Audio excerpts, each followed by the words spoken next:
त्या अजित पवारला आपण भ्रष्टाचारी भ्रष्टाचारी म्हणून चक्की पिसिंगला पाठवत होतात त्याचं किसिंग आज मोदी घेत आहेत.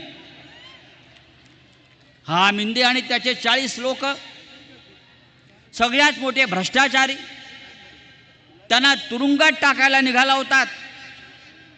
आज ते आपल्याबरोबर आपल्या व्यासपीठावर आहेत.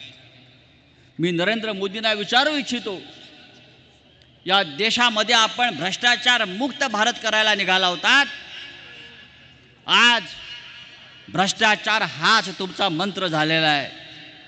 भ्रष्टाचार करा, व्यभिचार करा, बलात्कार करा आणि भारतीय जनता पक्षामध्ये येऊन सत्ता मिळवा, अशा प्रकारचा एक संदेश आपण दिलेला आहे. हा देश हे सहन करणार नाही. महाराष्ट्रामध्ये